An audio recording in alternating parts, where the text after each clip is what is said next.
Eu vou para o intervalo e daqui a pouco a gente está de volta ao vivo falando sobre a importância da tomografia para o tratamento de Covid-19. Então não sai daí que o intervalo é rapidinho. Daqui a pouco eu estou de volta com o doutor Guilherme Andrade, que é radiologista e esclarece as nossas dúvidas sobre esse assunto. Já vem.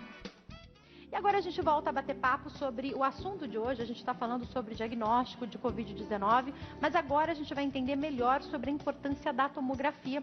Eu estou recebendo aqui no nosso estúdio o doutor Guilherme Andrade, que é radiologista e vai falar com a gente sobre esse assunto. Tudo bem, doutor? Boa tarde. Tudo bem, muito boa tarde, Jaque. Prazer recebê-lo aqui, viu? Muito prazer é meu. Doutor, além dos exames para diagnóstico, a gente tem ouvido falar demais sobre a importância da tomografia. Correto. Aliás, no começo, muitas pessoas me disseram que só conseguiam ter um resultado rápido com a tomografia. Logo que a doença chegou aqui de maneira mais intensa, não se tinha ainda o diagnóstico em qualquer hospital, em qualquer cidade. Exato. A gente está falando aqui ao vivo para o Brasil inteiro. Era necessário ser levado aqui de São Paulo, se eu não me engano, era para o Rio de Janeiro que os exames iam, enfim.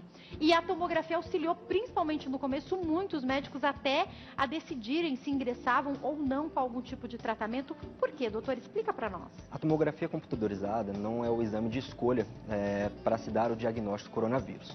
A tomografia é um método que apresenta radiação ionizante, então não existe um limiar de dose seguro para os pacientes. Portanto, os pacientes que são selecionados para realizar o exame da tomografia computadorizada, na maioria dos casos, a indicação principal são pacientes que estejam já hospitalizados e que apresentem já algum tipo de insuficiência respiratória. Então, o paciente vai ter um desconforto respiratório, vai ter uma baixa saturação. Esse paciente é beneficiado e tem a indicação de realizar o procedimento da tomografia computadorizada.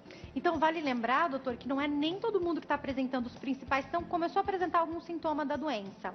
Algumas pessoas não apresentam nenhum problema de respiração. Seguem bem, já ouvi vários relatos de pessoas que a respiração não mudou nada, tiveram outros sintomas, alguns falam falta de paladar, febre, enfim. Isso. Teve gente que a orientação foi ficar em casa, teve gente que internou, mas não necessariamente teve um problema respiratório. Então, esses sintomas também são fundamentais para decidir se a tomografia deve ou não ser feita, é isso? Correto.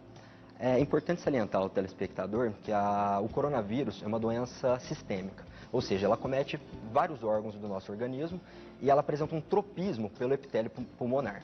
O que isso significa? Que o coronavírus ele vai ter um acometimento pulmonar, geralmente no início, geralmente a partir do início dos sintomas até o terceiro, quarto dia. Na grande maioria dos casos, em 50% a 60% dos casos, não haverá quaisquer que sejam alterações na tomografia computadorizada. O pico mesmo irá se apresentar entre o sexto e o 12º dia, e geralmente a partir do 13º dia já começa a regredir esse acometimento pulmonar do paciente. Doutor, o que é possível perceber então nessa tomografia geralmente? O que acontece? Qual que é a diferença de uma pessoa que não tentou, fez o exame, não está apresentando nenhum problema no pulmão, não tem essa alteração, ou tem uma alteração significativa? O que vocês vão ver de diferente? A tomografia computadorizada ela tem uma sensibilidade muito boa no diagnóstico do coronavírus, por volta de 98%. Então é muito sensível. Ela é muito boa para chegar na conclusão se o paciente está infectado ou não.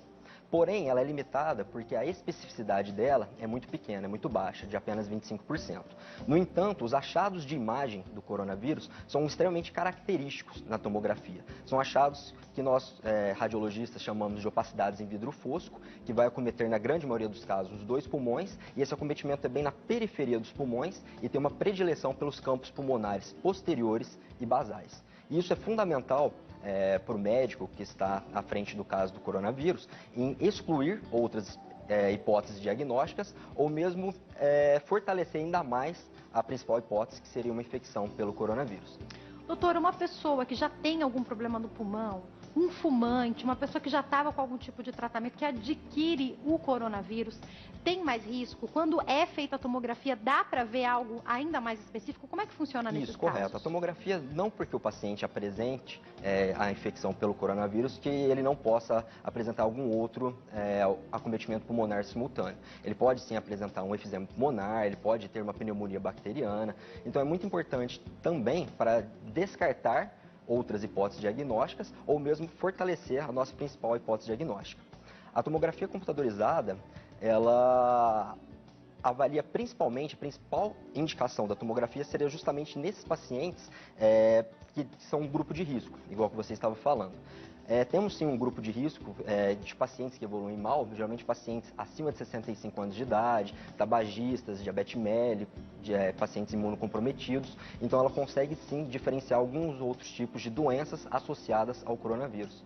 Doutor, quando a gente fala, aproveitando que temos um radiologista aqui, quando a gente fala de qualquer exame que vai ser feito para diagnóstico de qualquer doença, muitas vezes isso vai ser laudado e vai ser encaminhado para o médico da pessoa, a pessoa já quer o resultado na hora. Correto. Muitas vezes ela quer, será que eu posso conversar com o radiologista para ver se ele já viu alguma coisa, correto, se ele já pode laudar isso? Como que é esse trabalho também, doutor? Esse trabalho que nós temos que associar a clínica com a queixa do paciente e com a parte de imagem, com a parte radiológica. Eu entendo que os pacientes ficam ansiosos pelo resultado rápido. Que agora a gente está falando de coronavírus, mas eu imagino, doutor, que para qualquer outra doença as pessoas querem dar um jeito de encontrar o radiologista ali no caminho para ver se ele ajuda, né? Eu tenho alguma coisa ou não, correto, né? Porém, o que acontece? O diagnóstico, muitas pessoas, a grande maioria da população, eles têm esse pensamento errôneo de que a tomografia tem um papel fundamental no diagnóstico, ou para falar se está ou não com coronavírus, daqueles pacientes assintomáticos e no rastreamento desses pacientes assintomáticos. Isso não é verdade. Como eu falei, a principal indicação são em pacientes que já estão internados, que já da grande maioria dos casos já foi diagnosticado sorologicamente pelo IgM-IgG ou pelo método PCR, e a importância da tomografia nós conseguimos mensurar a extensão do acometimento pulmonar. Então, se aquele paciente que já foi diagnosticado com o coronavírus, que já está hospitalizado e apresentando um esforço respiratório, ele apresenta um acometimento pulmonar grave, severo, muitas vezes acima de 50%, 75%, ou se acometimento pulmonar é um acometimento brando. Geralmente, os acometimentos brandos, inferiores a 25% de toda a extensão pulmonar, o paciente tende a evoluir melhor do que o paciente que apresenta um acometimento mais difuso e mais severo. Doutor, então isso é fundamental para a escolha do tratamento? Auxilia muito na escolha do tratamento, até porque o médico consegue excluir outras hipóteses diagnósticas e também ele sabe o que esperar. Se esse paciente realmente apresenta um acometimento muito grave, está realmente dispneico, com esforço respiratório, está saturando mal, talvez o paciente necessite uma fonte externa de oxigênio, até mesmo entubar, então auxilia muito na conduta e no manejo do paciente. O que eu acho muito interessante da gente perceber, até com o que o doutor traz aqui para nós, é que apesar de a doença ser nova, não só no Brasil, mas para o mundo, e a gente não ter muitos estudos, os médicos já conseguem perceber um padrão da doença. Então, você trouxe até algumas informações para nós. Então, quando a gente fala desse médico, do radiologista, que provavelmente vai ter essa união com o médico que está tratando a pessoa, enfim, já se tem um padrão. Eu acredito que nos primeiros dias isso foi se aprendendo, e hoje o radiologista, apesar de serem 4 meses de doença, 5 meses de doença aqui no Brasil, o radiologista já consegue olhar e falar, isso aqui, vamos imaginar, pensando em Brasil, que ainda não foi feito o exame, que a pessoa ainda não tem, o resultado desse exame ainda não chegou, porque no estado da pessoa precisou ir para outro lugar, enfim. Mas o radiologista, de repente, tendo acesso a uma tomografia, já consegue falar, isso aqui está com cara de coronavírus, é isso, né, Lógico, doutor? temos que avaliar a clínica, primeiramente, avaliar toda a queixa do paciente. É um todo, né? É um todo, com certeza.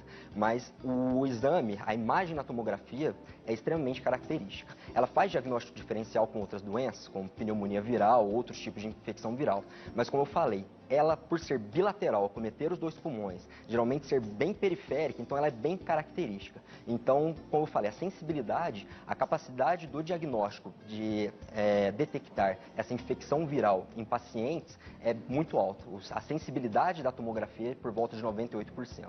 Então, é um método muito sensível. E aí, doutor, o senhor falou, me fez lembrar que em outro momento que a gente estava falando sobre algum assunto referente ao coronavírus, um telespectador disse que foi diagnosticado com pneumonia e com coronavírus, e daí ele ficou com um grande ponto de interrogação. Exato. Eu fiz a pergunta dele, mas nós não estávamos aqui com o médico, nós estávamos aqui com o neurocientista, que obviamente não pôde dar toda a resposta para ele, mas deu uma breve explicação. Quero aproveitar o radiologista aqui para explicar para nós.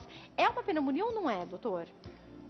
A princípio, ela foi descrita na China como uma pneumonia viral transmissível entre seres humanos. É um vírus, correto? E tem várias semelhanças com uma pneumonia viral, mas é um outro subtipo, o coronavírus. porém se assemelha muito a uma pneumonia viral. E aí é só o médico que vai saber de fato fazer essa distinção, né? Correto. Doutor, vamos lá para alguns pontos que eu acho muito importante. Um deles é entender sobre a necessidade de refazer esse exame ou não. Então vamos imaginar um paciente que foi caracterizado com um acometimento importante dos pulmões, correto. talvez tenha até mesmo que precisar do auxílio de um respirador. Para eu saber se esse paciente está melhorando, apenas a clínica é suficiente ou a tomografia pode ser repetida? A tomografia é essencial neste paciente, exemplificado por você. Então, por exemplo, paciente que tem indicação, já está hospitalizado, tem um acometimento pulmonar muito severo, geralmente, a partir do 13º dia, a doença ela deve regredir. Ela vai regredindo espontaneamente, lógico, nos pacientes que evoluem bem, até o 30º dia, pode ficar 30, 40 dias na tomografia computadorizada. Porém, os pacientes que evoluem mal, é muito bom nós termos esse parâmetro, porque muito provavelmente na semana 1 do início dos sintomas, o paciente tem um acometimento pulmonar de 25%. A partir da segunda semana, de 50%, 70%, então nós conseguimos avaliar e afirmar que esse paciente está tendo uma má evolução e, lógico, associado com a clínica, vamos tentar manejar da melhor forma para ter sucesso na cura do paciente. Doutor, embora eu já tenha até falado aqui no outro bate-papo que não há certeza absoluta que só grupos de risco vão reagir mal à doença, em sua maioria são o grupo de risco que reage de uma maneira pior à doença e provavelmente vão ter a necessidade desse exame. E aí chegou uma pergunta aqui para nós da Francisca, que é de Manaus. Muito obrigada pela sua participação, Francisca. Um abraço a todos de Manaus. Ela quer saber se a tomografia é segura para todas as pessoas, inclusive para o grupo de risco. Isso, a tomografia, como eu expliquei, ela é um método que tem radiação ionizante. Então, temos uma quantidade significativa de radiação, portanto, todas as vezes que for solicitada uma tomografia, temos que analisar o risco-benefício. Então, se realmente esse paciente analisar que o risco é maior do que, o benefício é maior do que o risco da radiação ionizante, será realizada a tomografia neste paciente. Que geralmente tende a ser pacientes mais velhos, que estão evoluindo com desconforto respiratório e já estão em ambiente intra-hospitalar. Doutor, quando a gente fala a respeito da utilização do contraste, queria entender um pouco sobre ele. Nesse caso, é necessário? No caso do coronavírus, não é necessário. O contraste de tórax, no exame de tomografia de tórax, é muito utilizado na pesquisa de tromboembolismo pulmonar, mas o padrão clássico do coronavírus não existe a necessidade de o contraste endovenoso. Doutor, eu vi recentemente uma idosa que precisou fazer o exame, ela tinha feito uma cirurgia recentemente, quando ela foi ao médico, não estava muito bem, o médico falou, olha, pode ser uma embolia pulmonar, a gente vai precisar fazer os exames.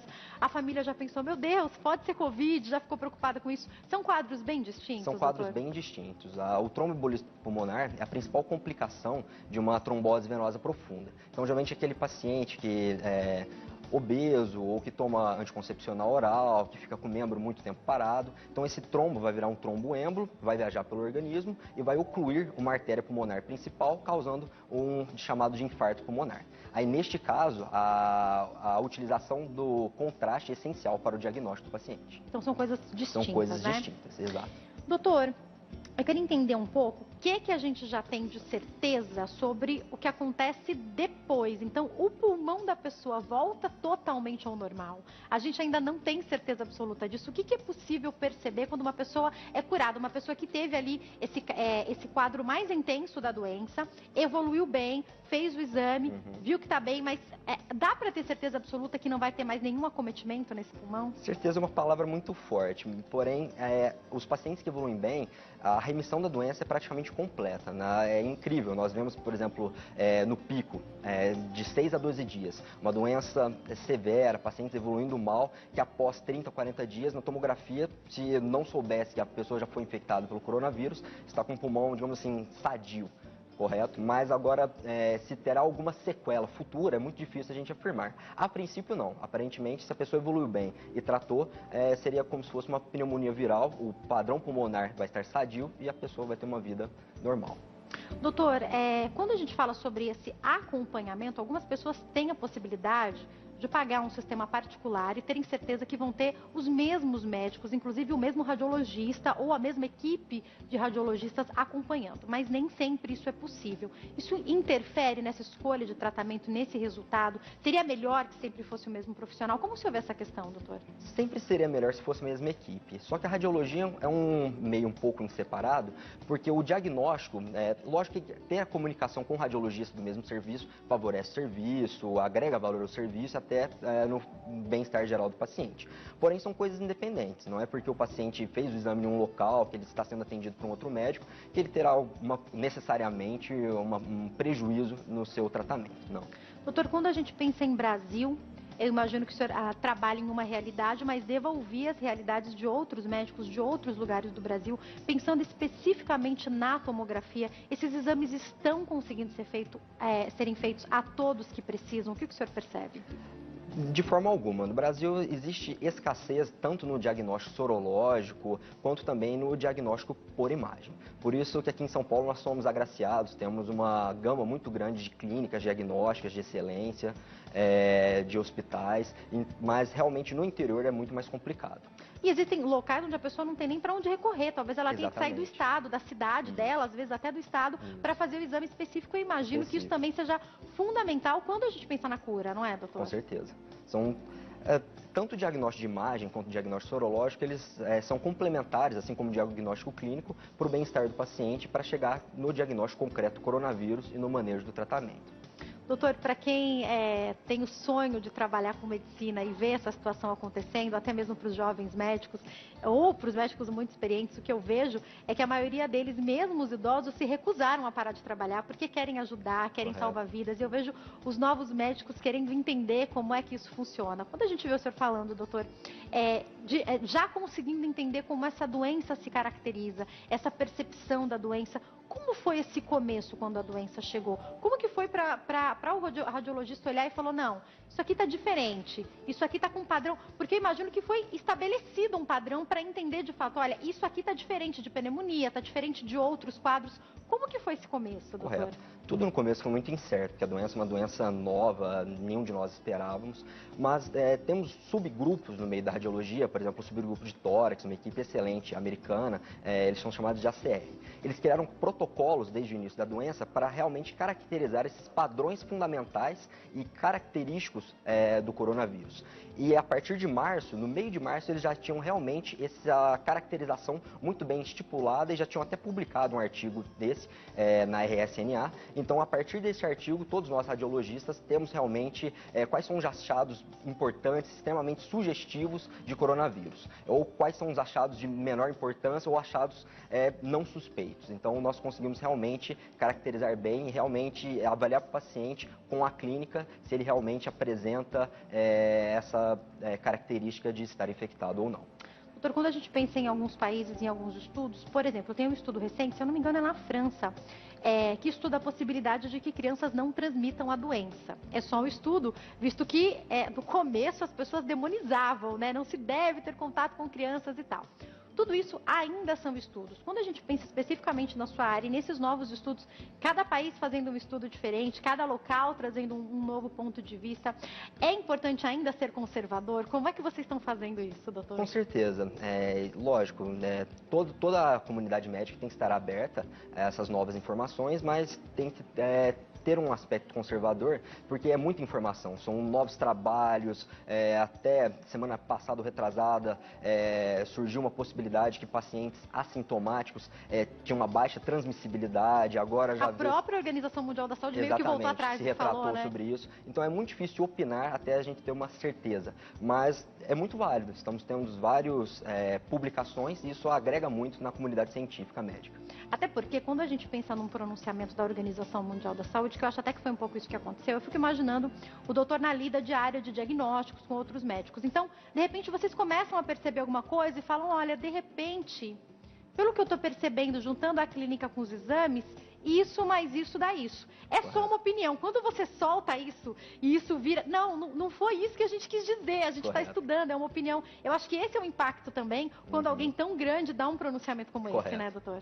Isso muitas vezes mais atrapalha do que nos ajuda. Mas essa é a nossa obrigação como médico, nós temos que... É o bem-estar do paciente. Então nós temos que avaliar a clínica junto com a imagem, ver se o paciente apresenta critério ou não de realizar esse exame. Muitas vezes o paciente fica ansioso, exige um exame que ele não apresenta necessidade. E também com o exame sorológico, junto com todas essas informações que estamos tendo, para tentar manejar da melhor forma possível e, se Deus quiser, conseguir superar isso daqui brevemente. Doutor, para a gente finalizar, quando a gente adequa o Brasil na questão territorial, nós não seríamos o segundo país com o maior número de infectados, porque o Brasil é muito grande. Dentro do Brasil, a gente tem realidades completamente diferentes. Ontem eu recebi uma cirurgião plástica que estava falando que ela atua aqui no Nordeste. Aqui ela voltou com as cirurgias, no Nordeste ainda não, porque são realidades diferentes. Mas ainda assim, o nosso número de contaminados e de mortos é muito grande. Pelo que o senhor tem visto na sua atuação do dia a dia, o número de curados também é grande, doutor? O número de curados é muito grande, o que é excelente, só que o número de mortos no Brasil também é extremamente elevado. Porém, um fator que, na minha opinião, é muito importante é que no Brasil, ainda pela escassez de exames, está sendo muito subdiagnosticado. Então, com certeza, o número de pacientes infectados é muito maior do que se pensa. Então, consequentemente, a mortalidade iria reduzir nesse caso. Se todos nós tivéssemos acesso a um teste, Exato. então, pensando na realidade do Brasil, esse teste teria que ser gratuito. A gente talvez diminuísse esse índice porque ia saber que tem muito mais pessoas contaminadas e que não morreram do que pessoas contaminadas que morreram. Falta ainda esse equilíbrio também, né, doutor? Exatamente, falta esse equilíbrio. Para um futuro próximo, o senhor acha que aqui no Brasil a gente vai conseguir testar a maioria das pessoas ou isso vai ser difícil? Eu acho muito complicado, em termos de Brasil, porque até países de primeiro mundo, que investem muito na saúde, ainda estão tendo complicações. Mas creio que a vacina, existem novas vacinas, então creio que em longo, curto prazo, pelo menos teremos essa vacina. Doutor, eu sei que não é especificamente a sua área de atuação, mas vou pedir para você dar uma orientação para o Gilberto, de Diadema, em São Paulo, que mandou uma pergunta para nós. Ele quer saber, quem é assintomático precisa fazer algum tratamento ou é assintomático, teve a doença, não tem sintomas, não precisa de tratamento? Depende muito do médico. Existem médicos que gostam de fazer algum protocolo profilático e existem médicos que acham que não existe essa necessidade porque realmente não temos dados científicos